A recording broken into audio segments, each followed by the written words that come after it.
অনেক ধন্যবাদ জানাচ্ছি যারা স্যারকে অনেক সুন্দর এবং সাবলীল সুন্দরপূর্ণ বক্তব্য করার জন্য।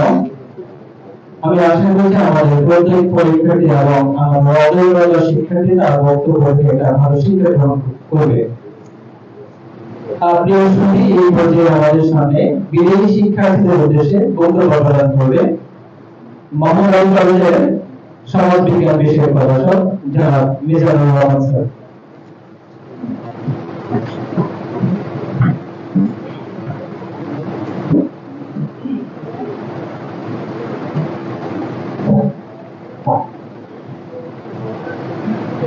أعوذ بالله من الشيطان الرجيم بسم الله الرحمن الرحيم হাতিয়ারপুর শিক্ষা প্রতিষ্ঠান মোহাম্মদ আলী কলেজ কর্তৃক আয়োজিত 2024 সালের এসএসসি পরীক্ষার্থীদের বিদায় অনুষ্ঠানের সম্মানিত সভাপতি, উপস্থিত মেহমানবৃন্দ, অভিভাবকবৃন্দ এবং সামনে উপস্থিত আমার ক্লাসের প্রিয় ছাত্রছাত্রীবৃন্দ, আসসালামু আলাইকুম ওয়া রাহমাতুল্লাহি ওয়া বারাকাতুহু। আমি সর্বপ্রথম সেই মহান রব্বুল আলামিনের প্রতি কৃতজ্ঞতা জ্ঞাপন করছি, যিনি আমাদেরকে আজকে এই সুন্দর একটা পরিবেশে এসে কিছু কথা বলা এবং শোনার তৌফিক দান করেছেন এবং সাথে সাথে স্মরণ করছি আমাদের প্রিয় হযরত মুহাম্মদ সাল্লাল্লাহু আলাইহি ওয়াসাল্লামকে। আমি ধন্যবাদ জানাচ্ছি আজকে এই আয়োজনে যারা সাফল্যমণ্ডিত করেছে এবং আমাদের উপস্থাপক মহোদয়কে, যিনি আমাকে কিছু কথা বলার সুযোগ করে দিয়েছেন। প্রিয় বিদেশি শিক্ষার্থীবৃন্দ, আজকে কলেজে আসার পর থেকে আমি উপলব্ধি করতে পারছি যে তোমাদের অনেকের মন খারাপ, অনেকের দীর্ঘ 2 বছর আমাদের সাথে ছিল, ক্লাস ছিল, আজকে তোমাদের বিদায়, তোমাদের অনেক মন খারাপ হয়েছে। তোমরা মনে রাখবে, তোমরা কখনো নিরাশ হবে না, কারণ তোমরা সর্বাবস্থায় তোমাদেরকে ভালো মানুষের হওয়ার জন্য প্রস্তুতি গ্রহণ করতে হবে।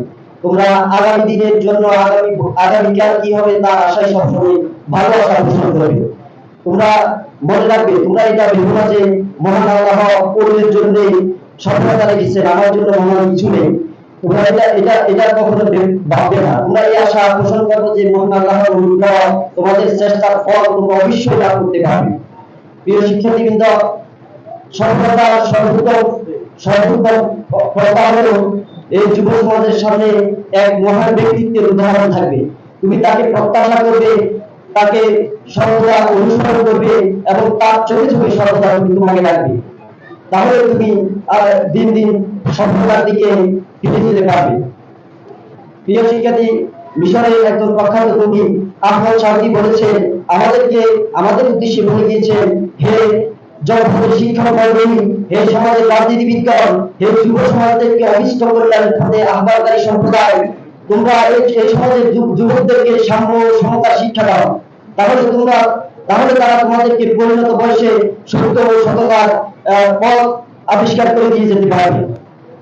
সেজন্য আমাদের জনাব মোহাম্মদ আলী সাহেব অত্র হাতিয়া থেকে সম্পূর্ণ হাতিয়ার মূল ভূখণ্ড থেকে সম্পূর্ণ বিচ্ছিন্ন দুটি ইউনিয়নের যুব সমাজদেরকে উচ্চশিক্ষায় শিক্ষিত করার জন্য এই মোহাম্মদ আলী কলেজ প্রতিষ্ঠা করেছে।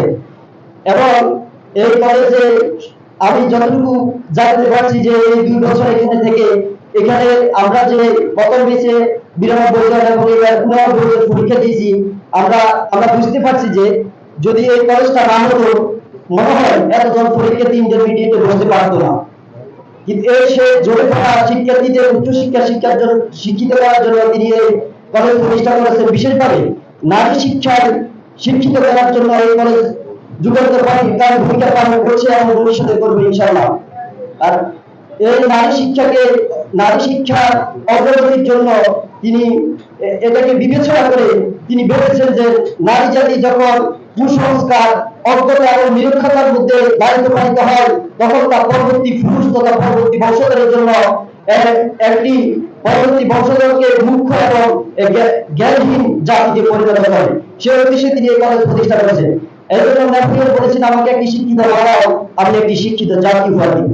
প্রিয় শিক্ষার্থীবৃন্দ, আমরা আল্লামা সুয়ুতী রাহমাতুল্লাহ আলাইহি একটা কথা বলেছিলেন, তাবিজের কাঁটা, it is a proper utilize, use it properly it is a will B a successful. তুমি যদি সময়কে কেটে কেটে সুন্দর করে ব্যবহার করতে পারো তাহলে তুমি অবশ্যই সফলতা অর্জন করতে পারবে।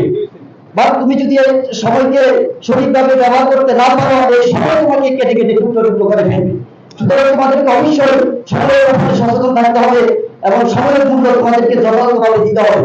এবং সর্বশেষ আমি তোমাদেরকে একটা কথা বলবো, তোমরা এই সময় করে আজকে এখান থেকে যাবে যে আমি কখনো আমার বাবার পরিচয়ে পরিচিত হব না, আমি আমার মায়ের পরিচয়ে পরিচিত হব না, আমার বাবা মা আমার পরিচয়ে পরিচিত হবে। সর্বশেষ আমি বলবো আমাদের শিক্ষক মন্ডলীরা তোমাদেরকে বলার মতো আমাদের নতুন কোনো কথা নেই। আমরা তোমাদেরকে ক্লাসের পড়াশোনার পাশাপাশি ধর্মীয় জ্ঞান, সমাজ জীবন কিভাবে পরিচালনা করতে হবে, সমাজে কিভাবে বেঁচে থাকতে হবে, কিভাবে রাষ্ট্রীয় কার্যক্রমে তোমাদেরকে ভূমিকা পালন করতে হবে, সে সমস্ত বিষয় আমরা তোমাদেরকে ক্লাসে শিক্ষা দিয়ে থাকি। আমার বিশ্বাস তোমরা যদি সেগুলো মনে রাখো এবং ভবিষ্যতে যদি সেগুলো পালন করতে পারো অবশ্যই তোমরা সফল হবে। তোমাদের সকলের উজ্জ্বল ভবিষ্যৎ কামনা করে এবং সকলকে কৃতজ্ঞতা ও ধন্যবাদ জানিয়ে আমি আমার সংক্ষিপ্ত বক্তব্য শেষ করছি। আসসালামু আলাইকুম ওয়া রাহমাতুল্লাহি ওয়া বারাকাতুহু।